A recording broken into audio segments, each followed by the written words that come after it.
Welcome, critters! I'm Claire Jones, your devoted host of the Sacred Reading CR podcast, where I discuss and examine Critical Role episodes, plot lines, characters, everything in between from the lens of sacred reading practices. So this particular episode is about Campaign 1, Episode 16, Part 2, and joining me today is Petall! Hello! Just waking up from a nap, the perfect lead-in to D&D podcasting. Absolutely. All right, so the icebreaker for today is, what superpower would you like to have? Ooh. I think shape-shifting would be really cool. Oh shit, I didn't even think about that. That changes the whole game. Okay, what would you shapeshift as? Well, I mean, I think for one, it'd be really cool to shapeshift and have wings, but also to turn into different animals and stuff like that would be really cool. My brain immediately went to impersonating other people. What if you could shapeshift into Laura Bailey for the day? I know, that is also would be a great use of that power. Dangerous. I wouldn't have to pay money to dye my hair ever again. I could just change it to different colors. Yeah. With great power comes great responsibility with that one. For me, I mean, this might be a very cliche one, but I've always wanted to fly just because it seems so much more efficient than all of the other traveling modes. Yeah. I don't want to be stuck in traffic. I don't want to be on buses with creepers. I don't want to be in the TSA lines anymore. If I can just bypass all of that, we'd be good. Yeah, that sounds like a great answer. Also save a lot of money. Absolutely. Yeah, unless you have to cart stuff around. So I think I would have to have super strength along with the flying. Yeah. So that I could carry 8 bags of groceries. Yeah.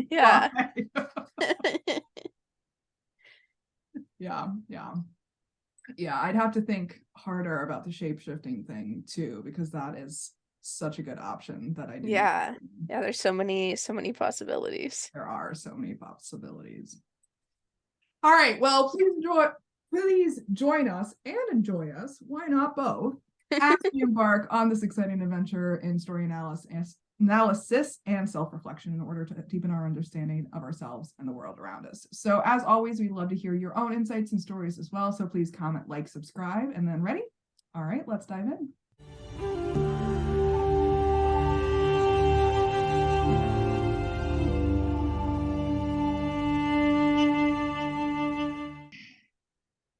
Vox Machina, they have just arrived in Vasselheim, an ancient city devoted to divine powers that be, in order to safely inter the Horn of Orcus at the Grand Chantry of the Platinum Dragon. They have entered the chantry and traveled underground to clear out the exalted hall that will house the horn. So far, they have encountered some fire traps, as well as a room full of moving pillars that Vex expertly subdued. That is my story, and I'm sticking to it. Now that they have finished a short rest, they are continuing on a long staircase before coming upon more and more spider webs collecting in the corners, a hint to what comes ahead. Tiberius steps forward and uses his dragonborn fire breath to clear the webs as they walk, but they soon hear the sound of a low clicking, so Keyleth casts Pass Without a Trace to enhance their stealthing. They spy some large arachnid legs ahead of them, so Keyleth and Tiberius cast Stone Skin on themselves, while Scanlan goes invisible. They are immediately confronted by 5 arachnids, so they all roll for initiative. Vex goes first, and Hunters marks the biggest spider, then casts Conjure Barrage at them. Grog holds his turn, and Pike casts Spiritual Weapon in the shape of a golden spider web of thorns to grapple 4 of them. Keyleth casts Poison Spray, and 2 take damage. Vax throws some daggers and kills off 2. Percy shoots some sharpshooter shots to kill another off. The remaining 2 spiders vanish underneath Pike's net before materializing right in front of Percy and Vex to attack them, causing Percy to roll a natural 1 on his Constitution saving throw and taking a whole lot of poison damage. But Tiberius casts Obelisks of Stone in order to squish the remaining spiders to death. Keyleth spends some time to extract poison from the bodies, and then Scanlan moves ahead to enter a large chamber at the end of the staircase. They check for traps and look around while Scanlan goes invisible again. I'm pretty sure he was still invisible, but he still doubles down on the invisibility. Vex uses primeval awareness to sense if there are any additional spiders and finds a large number of them on the opposite side of the room. She casts protection from poison on herself, and Vax and Pike drink healing potions while Tiberius casts greater invisibility on himself. Kima walks to the center of the chamber and uses her holy symbol to place it within the stone structure there. Grog rolls a natural 20 on his stealth roll as he moves closer to Kima, while Vex casts Spike Growth and Scanlan casts Stinking Cloud to block some of the space that the spiders will have to cross in order to reach them.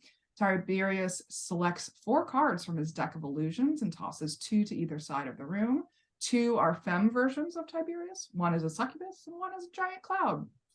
Cloud giant, not a giant cloud, cloud giant. 2 very different things. 2 very different things. Kima finally uses her symbol to open the doors of the central stone structure. The entirety of the structure's interior surfaces are covered in arcane symbols, and there is a raised dais in the center. She motions for the 2 scale bearers to move forward with the case holding the horn. Kima follows them inside with Tiberius and Pike, while the scale bearers place the container on the dais. The box floats in place and flashes a blue light that causes the room's arcane symbols to respond. The doors start closing behind them, but they all manage to squeeze through and make it out before they close. A group of spiders starts to making their way through Scanlan's stinking clouds on one side of the room, while another ventures through Vex's spike growth on the other side of the room, while one large spider crawls over the top of the central structure. But the blue light in the room actually reveals 4 large guard-like entities that are embedded in the ceiling of the large chamber. And one of these entities emerges and drops to the ground, smashing the large spider in the center. And a voice tells them to get the fuck out. So they all start bolting out of the room. Kima unfortunately rolls a 1 on her dexterity check and gets hit by the entity on her way out, but manages to roll to her feet and continue running. As they scurry away, one of the scale bearers also takes a hit from the entity. Tiberius casts Fly on himself, while Keyleth casts Stone Wall to separate them from the entities, and Tiberius reinforces it with some obelisks. They reach the pillar room, navigate their way through, but Keyleth has to use Gust of Wind to clear the mist from the room with the fire traps. The guard entity manages to punch a hole through the stone wall Keyleth erected, and Grog unfortunately hits some of the mist as he's running through and is blasted with some fire, his precious beard burning off in the process. Kima rushes them all through the final door and rips off her holy symbol again, holding it aloft and uttering a prayer to stall the guard entity as she closes the door successfully. They make their way back to High Bearer Vord and let him know that their journey was a success, while Pike heals everyone. They also tell him that the pillar room is probably broken and they might want to fix that at some point. And Grog cries about his lost beard. The High Bearer turns to Pike, noticing her symbol of Sarenrae, and tells her that an excavation site was recently found, an old forgotten temple of her goddess. He then thanks everyone for their time, and Keyleth asks if he knows anything about Pyra, the village of the Fire Ashari that they're looking for. He confirms that there have been rumors of such a group of people about 2 days to the southwest of Vasselheim. Tiberius also asks about a few items that he's seeking, but the High Bearer says that he doesn't know anything about them, but does say that although Tiberius is a different color than when he entered the temple, he believes that the Platinum Dragon sees beyond the physical appearances of chromatic dragons to the heart that lies underneath. The doors open up for them and they head to the excavation site that they were told of. They find 3 figures rummaging through the debris and see that it is indeed a lost temple of Sarenrae. The older woman approaches Pike and asks her if she wants to stay and help restore the temple to its former glory. Pike agrees and turns to the rest of the group to say farewell for the time being. Scanlan says that he won't physically wait for her, but emotionally he will not stray. And that's where they end for the episode. So, what do we think of the second half? They put a lot within, like, 'cause I think the second half is just like an hour long. They put a lot in there. Yeah, I was shocked when I looked at the timestamping. I was like, oh, I only have like 25 minutes left. Yeah. Yeah, it's incredible how much they can cram into there, especially like fitting a combat in. Combat always takes so long. Forever. Yeah. Mm-hmm. I mean, the biggest takeaway that I had from this was like how big of a waste of resources it was too. Like once they got to the main temple room, they spent potions, they spent spell slots, they spent cards of illusion, all for really no reason. Yeah. Yeah. It was like, I think they expected it to be a bigger fight than it actually was. Yeah, they didn't anticipate the whole running factor. I think Yeah. the whole running concept is really new to them. Mm-hmm. Yeah. Like, I don't know if they've run from a fight up until this point. I don't think so. I could be missing something, Yeah, but unless it's pre-stream. yeah. Yeah. So it's really interesting that like they used so much during this time frame when it really was not necessary at all. Yeah. I think it's a Yeah. learning experience, learning lesson for them. Definitely. It is kind of like stretching their capacity for like different types of combats. Yeah, and I think that's what Matt is trying to tell them with this Mm-hmm. scenario is like you don't actually have to hit everything with everything you have all the time. Yeah. Yeah, it's okay to like put things aside or not put as much into a fight, and sometimes it's okay to not fight at all. There are other solutions. It's not always just hit everything. Yeah. And I think Keyleth and Tiberius in particular wasted a lot in this half of the episode. Like Mm-hmm. Pass Without a Trace disappeared almost immediately. Yeah. Stone Skin was effectively useless for what they were trying to use it for. And like even Tiberius's fly at the end was really not necessary either, because he just Mm-hmm. like immediately turned around and added to Keyleth's stone wall instead of actually using the fly that he was trying to use. Yeah.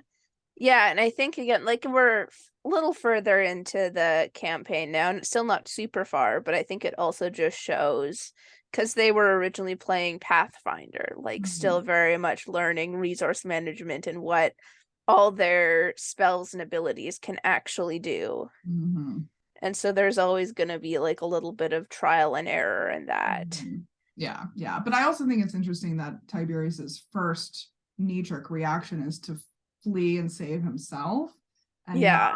block off the hallway to prevent the entity from getting to them. Oh, absolutely. Absolutely. That's just a theme that we see time and time again with Tiberius, especially with the whole like Kavarn fight and stuff like that, which we've already seen. Yeah. And I think it's just really interesting how they chose to use their resources during the second half, because I think that also applies to intellectual resources, like their quick questioning session with High Bear Vord at the end. Like was clearly trying to rush it along because they were on a time limit for this episode and people needed to be places, but they could have asked him about so much, and they tried asking him about so much, but they just didn't have that bandwidth to really take advantage of that resource. Yeah. Yeah, which like brings us to like another thing. I think it's going a little bit off topic. I think it's a really cool solution that Matt found with the whole Sarenrae temple and all of that. Yeah. Like a good way to sort of like write Ashley out as she went off to film Blind Spot. Yeah. And yeah, I mean, for the audience here, Ashley Johnson was a big part of an NBC show called Blind Spot and had to miss a lot of this first campaign. And this is the first instance where Matt had to like narratively blend it in, give her a reason for not being with the group for months and months at a time. And it also speaks to the testament of Matt's skill as a DM to provide that out for her, but also, like we were talking about previously, like changing or at least starting to change their relationship with how they approach combat scenarios. Yeah. Yeah, absolutely. Hmm. The other thing that I wrote down was table manners. Like, Mm, I've been really noticing, especially in these first early games, like they are eating a lot, they are drinking mm-hmm. a lot. There's a lot of distractions on screen still, Yeah. and it really rubs me the wrong way. Like, I understand they're humans, they have to eat dinner, all of that stuff. But for me in particular, Marisha is actually very distracting to watch Mm, because she moves around a lot. Like, just sitting there, she's eating, she's dancing, she's laughing, she's reacting, she's having side talk with people in between. mm-hmm. Like, she has this very physical presence on this screen, and we actually see that later on with her like punching Liam multiple Yeah. times Yeah. and stuff like that. So it's just really interesting to see the player dynamics with table manners in these Mm-hmm. episodes. Yeah, you can definitely still see those like early bumps of streaming and figuring out how to transition from a table where they're just like playing with themselves to a Mm-hmm. table where they're public to a broad audience. And I think it's one of the contributing factors to the reasons why like most people start with the Briarwood arc and skip over these episodes altogether. I know a huge part of that is just Orion and Yeah. Tiberius, but Yeah. I think all of these like the things like the like audio quality at the beginning and like Yeah. just them not really presenting themselves as if they're streaming is can often be like make it harder if people aren't already used to like the style of Critical Role. Like it can make it harder for them to get into it. Mm-hmm. Mm-hmm. I mean, like, she reacts to everything that's going on. And I find Mm-hmm. it hilarious when you start paying attention to it. Like, every roll she reacts to, every spell she reacts to, every attack she reacts to, like, not just her own, but Mm-hmm. the other players as well. And Orion is right there with her. Like, they're two peas in a pod next to each Mm-hmm. other with their physicality and how they react and how they move around. Whereas like Sam, Taliesin, and Travis, they rarely react. Yeah. Like, they're just straight faced the entire time, and you actually like wonder if they're actually enjoying themselves because they're just like so neutral while things Mm-hmm. are going on, unless it's something huge. Yeah. And it is funny to see Liam on these iPad episodes of his Mm-hmm. as well, because like him and Laura often have a lot of table side talk going on. Yeah. It's a different dynamic with the Skyping in. Mm-hmm. Absolutely. Yeah. I mean, are there any other themes that you've been seeing here? I mean, we're seeing a lot of growing pains, I think, Mm-hmm. overarching thing of what we're talking about.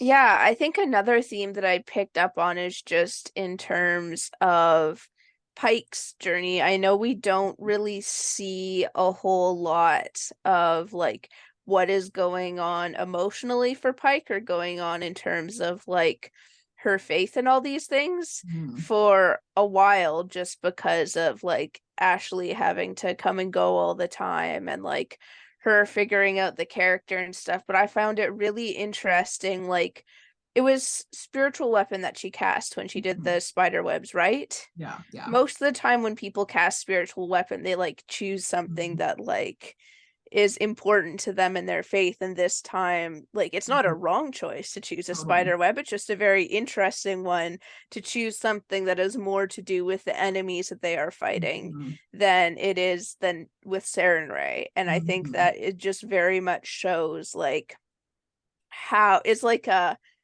good indicator of like how close Pike actually is to her god at this point in time. Mhm. Whether or not that was like an intentional symbolism by Ashley or not, or just her still figuring out the game, I found that to be like a very interesting character choice.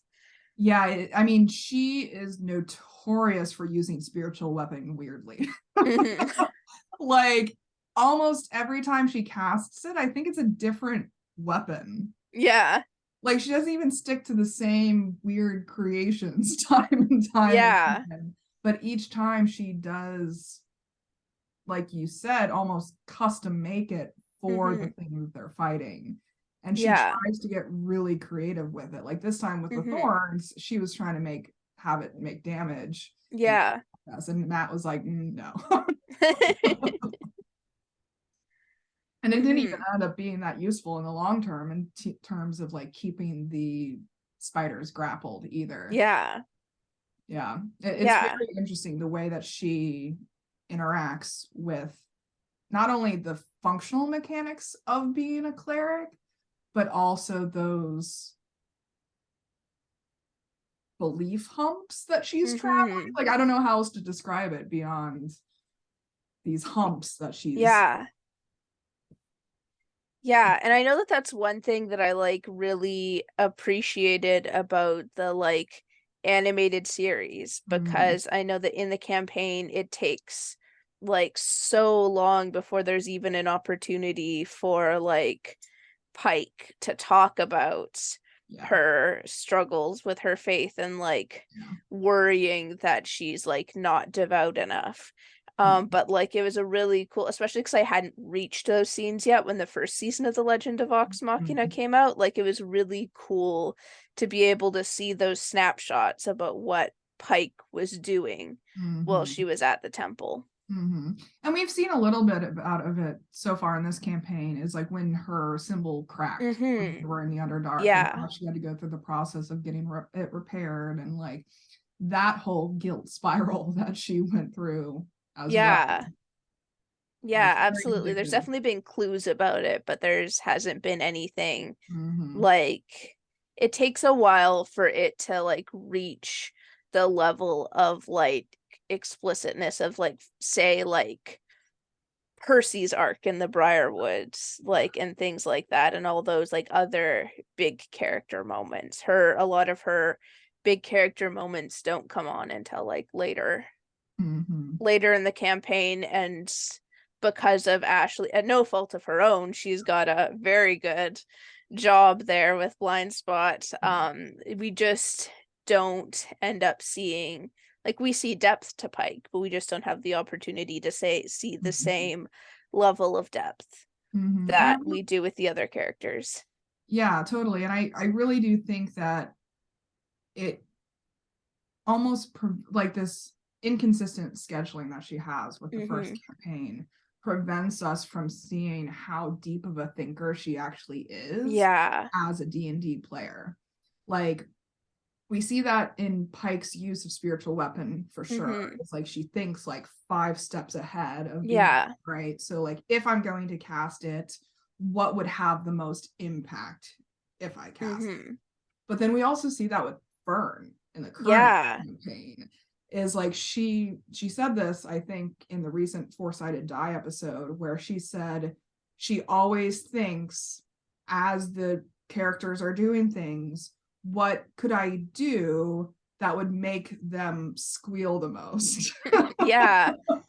Like, she thinks 5 steps ahead of being like, so we're in this situation, what can I do to like be creative with this thing that I have with my character in a way that has the desired impact that I want?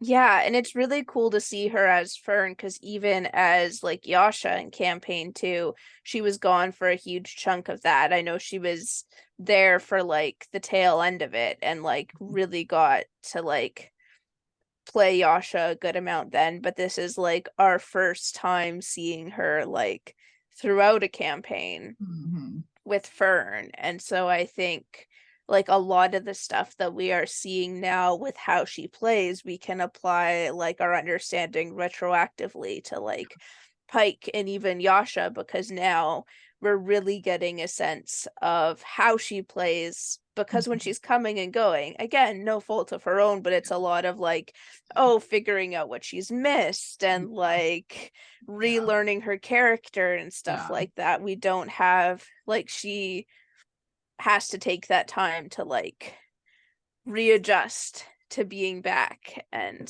all that. Yeah, for sure. Like, I don't think she got many opportunities to be creative as Yasha. Like, mechanically, there aren't. Yeah. As a barbarian, there aren't a lot of options for being creative with how you swing your sword. Oh yeah, yeah. Like, you can describe it creatively, but it's not like the sword suddenly transforms into a net studded with thorns. Exactly. It was more with Yasha, it was more in like role play moments, and for most of the game she was like a very like serious stoic character. So it was more towards the end that we see that creativity in the role play moments. And we also see an interesting parallel too between the Sarenrae thread in campaign 1 and the Stormlord thread in campaign 2. Oh yeah, And how absolutely. her relationship with role playing a religiously oriented character changes. Yeah, absolutely. Yeah, like I'm trying to think of like any specific differences between them. I mean, for both of them, they pretty much saved her at a critical point in her life and like gave her purpose and meaning in a time that she needed it, was looking for it for both characters. And we also, I mean, there are also real world parallels too between like the blind spots of like Yasha just being MIA and Pike being MIA for with different consequences of missing in actionness. Yeah, and it seems like with Pike, they really tried a lot more to like keep including her. Like, I mean, for a while, I know that she was like Skyping in and all of that stuff, and I can understand how that would get to be probably like a little too much for her physically, given the time difference between New York and LA. And like there's a lot more in campaign 1 of like her coming in and like being controlled by like Matt or another person, mostly because like she's the cleric and she's very important to have around if they're doing like big dangerous things. Whereas Yasha has had more freedom to like actually be like gone. Yeah.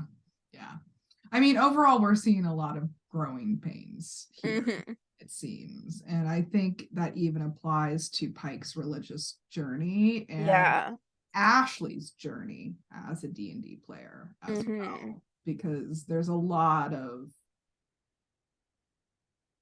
similarities between their growths, both character and player wise, which we see for all of them, honestly. Oh, absolutely. I was just thinking while I was watching this, like the vast difference, because I'm at the end of campaign 2 rewatching it at the moment, and the vast difference between Travis playing Grog and Travis playing Ford in these later episodes, like it's astronomical, the difference. Completely different. It's really interesting just to see how like everybody changes from character to character, and that the differences in how they play, and like the similar threads that like you wouldn't expect to see that are just like also there. Yeah, like the big shiny button. Travis is always going to hear that siren song. Oh, absolutely. I love it. Like, especially in campaign 2, time and time again, he like knows that he has a red button issue, and yet he like forgets he has a red button issue when he sees one. Exactly. And then like with like campaign 3 with Chetney, he just built a red button character. Yeah. He was like, I'm just gonna embrace it. Yeah. Well, any personal experiences that come into mind? Like I think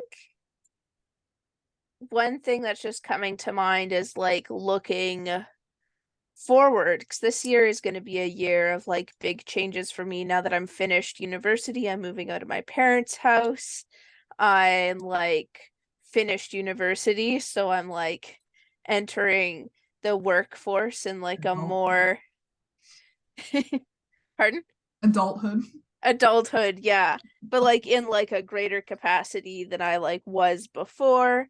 And I think it's just kind of like, in a way, it's kind of comforting to see these growing pains so publicly, because like I think it's easy in our, I know we've talked about the like Appleification of everything, but it's kind of nice to see that like even like this like top D&D show didn't always have it all together, and just kind of like, yeah, thinking forward to those like growing pains that I am most certainly gonna face as I like step out more independently in my life. I love that you brought that up, because that's one thing that I noticed during the second half too, is like they are achieving success even in the midst of all of this chaos that's going on. Like they did a donation plug during break, and they literally broke the website because too many donations flooded in after Yeah. the little spiel that they gave. And that is seen time and time again too, like their amplification of certain causes with their audience. And like I think they're at 4,000 subscribers, something, 6,000 subscribers, Something like that. right around this time. And like they're still idiots. Yeah, yeah, absolutely. And like you're right, that is inspiring. And it's also Yeah. comforting.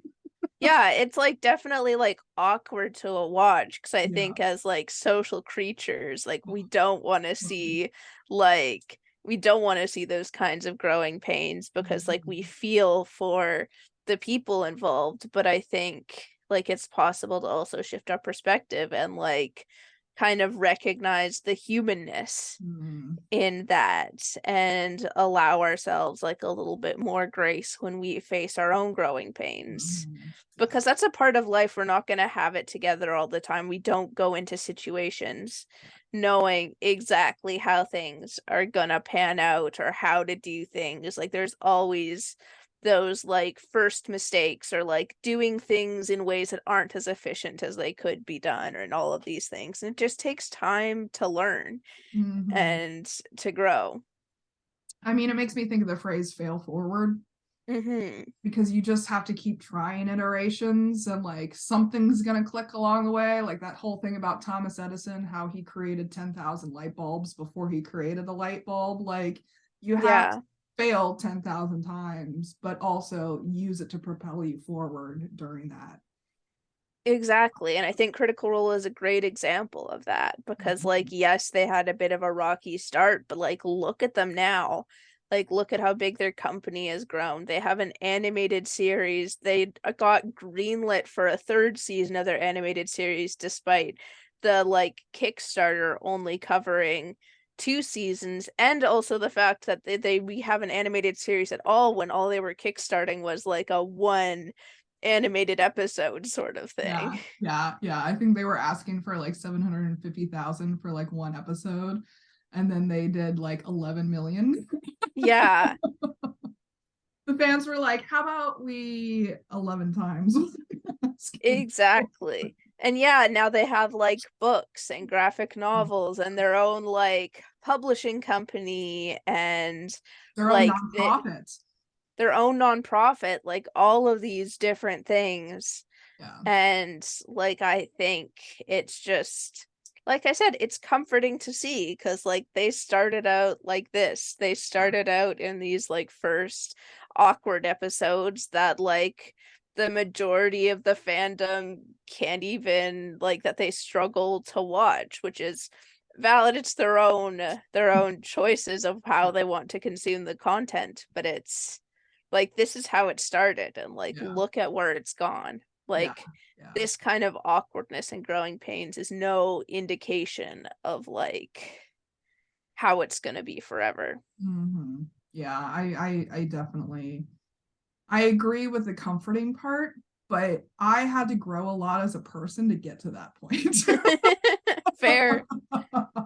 Like when I'm thinking about my personal experiences in regards to this, like a lot of these early episodes can be triggering for me. Like I've talked about this before, but because I'm so obsessed with efficiency, and because I'm so obsessed with like studying how people present themselves in a professional context. Like, I don't know if you're into astrology, but I got 5 planets in Capricorn. So like I can like color-coded spreadsheets, efficiency, like being all suited up and like presentable is kind of my Achilles heel sometimes.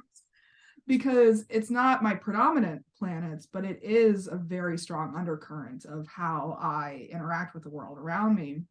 And when things are not efficient in front of me, like it's like nails on a chalkboard sometimes. And especially when it comes to Marisha in these early episodes can actually be very triggering for me too, because she has over the years demonstrated this type of like, I don't want to call it manic pixie dream girl-esque, but it is adjacent to that in the sense of like, she's very strong, she's very opinionated, she has bold and brash like thoughts and actions and behaviors, and she does take up a lot of space and she does talk a lot, and she's just a very in your face type of personality. And that is a personality that I masked as for many years. Because that's what I found was most palatable to people around me, was if I just pretended like I was just confident 24/7. I was like, if I walk into social scenarios and I'm just like confident all the time, and I'm personable and I'm friendly and I'm loud and opinionated and just colorful in your face, people would accept that more so than if I show up and like I criticize, or if I just feel too much, or if I have these other facets of my personality. And her being so authentic in that expression was triggering for me, because I was wearing that kind of an expression as a mask for so many years. And I find that fascinating. That is fascinating. Like the difference is like like the way that you're describing it, it sounds like they're both very similar personality things, but like with Marisha, it's authentic, whereas with you, that was something that you presented as. Totally. So I can see how that would be a struggle to like see her genuinely being like that when that was something that you had forced yourself to be. Yeah. And it wasn't until her Between the Sheets episode that I got it. Because she's talked about in her Between the Sheets episode about like all of the challenges that she's basically grown throughout the years. And I was like, why you gotta out me? I was like, why? And it was like really after that episode that I was like, oh, I understand why I've just been resistant to her presentation on this show for so long. And I think that applies to the efficiency aspect of these early episodes, and it also applies to the whole casual, non-professional atmosphere that they have going on here, because Marisha does professionalize as the years go on too. They all do. Yeah. And it's just interesting to check my reactions. Yeah. Yeah, because I know that Marisha has talked about how like Keyleth's character arc into becoming a leader like really went parallel to like her becoming a leader within the Critical Role sphere and taking on the creative director role, and how that was a really significant thing for her, that both she and Keyleth kind of like learned how to step into leadership together.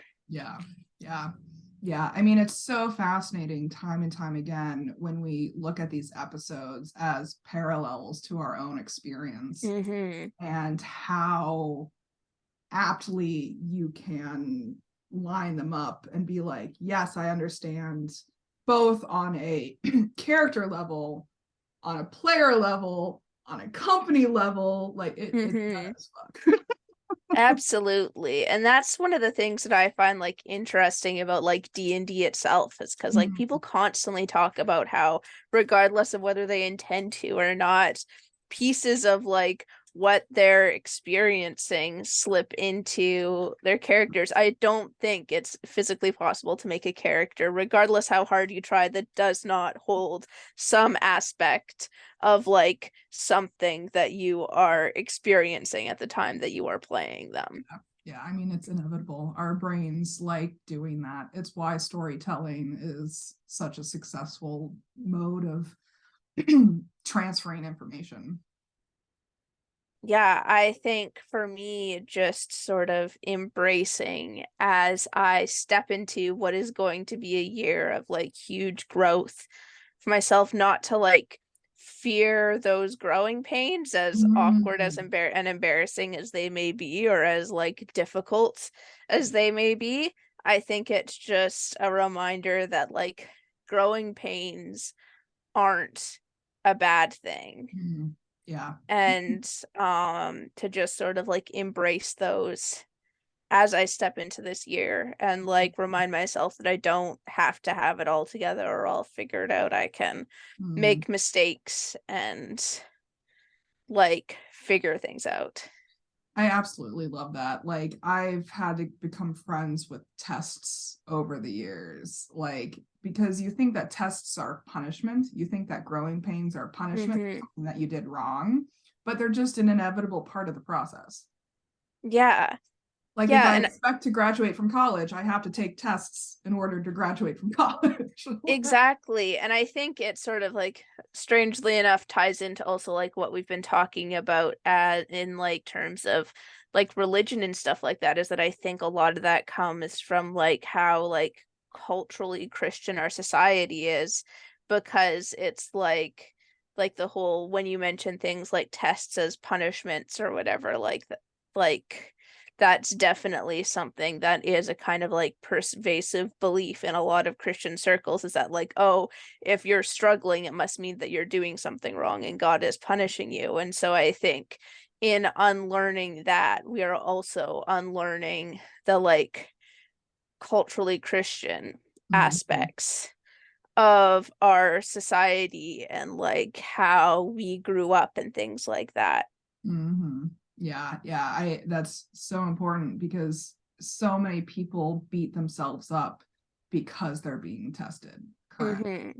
Or because they're going through growing pains, when that expectation of thinking that everything should go smoothly according to plan all the time is just a toxic expectation. Exactly. It's not realistic to how life is at all. Yeah, and yet we're brainwashed to believe it. Mm-hmm. And it is an unlearning process to be like, wait, it's just a fact of life. Like, Yeah. Yeah, it's very much present, like even if you don't give it like a sort of like Christian perspective to like think that hard times are like some like cosmic fault of your own or whatever. yeah, it's wild. In terms of my actions, I think I have to do a thought exercise for myself. And while I know I can laugh at I've gotten to a point where I can laugh at myself about this. As I'm finishing off this campaign to rewatch, to really pay attention to the growth of like Marisha in particular between these episodes that we're talking about here and like the end of campaign 2. Like there's a lot of massive growth going on in those years, and use it as a way to reassure myself, comfort myself, be like, look, like it takes time. Yeah. And just like drill that into my head. But yeah, I need a thought exercise. Because it is so easy at the beginning of every year. We're asked to make all of these resolutions. We're asked to like hustle hard and like accomplish what we want for this year and like make this year matter. And it's just like, no, it takes several years to Exactly. impact. Like you can change your life in 12 months, but the the shifts that we're looking for often take more than that.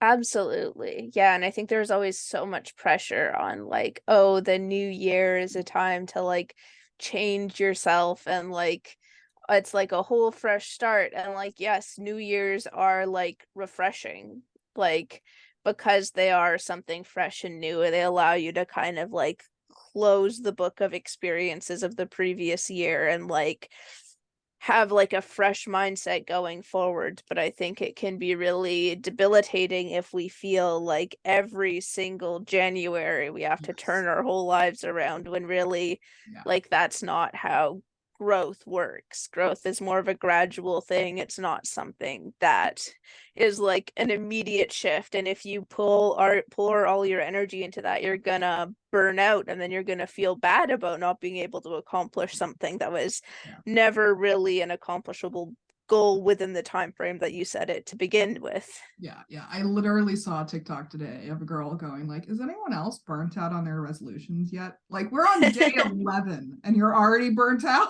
Mm-hmm. What have you been doing for the past 11 days? Yeah. Timely. Mm-hmm. All right, well, anything you want to add before we wrap up? Per usual, we've gone way over time. Of course. I can't think of anything to add. I should just accept that 45 minutes is just where we're gonna end up. Yeah. Again, another thought experiment with me and my efficiency. So all right, well, these are really powerful themes that we're talking about per usual. And audience, we definitely encourage you to share your own insights and stories and thoughts and feelings with us as well. We'd love to know how Critical Role has impacted you in your own lives. So special thanks to Petall again for joining me on this episode. It's been a pleasure, per usual. Yeah, thanks for having me. I always enjoy being on. Yeah, we get into so much on this, and I just eat it up. I love it. Mm-hmm. So next time we will be discussing Campaign 1, Episode 17, Part 1, and joining me again will be Alyssa, so I'm super excited for that. And as always, I'm looking for more co-hosts and guests, so if you're interested in coming on the series, just hit me up. We'd love to have some new faces. So in the meantime, please comment, like, subscribe below, follow us on Tumblr at Sacred Reading CR, and until next time, may all beings be peaceful, may all beings be free, and always, always, always remember to love each other. Take care, guys.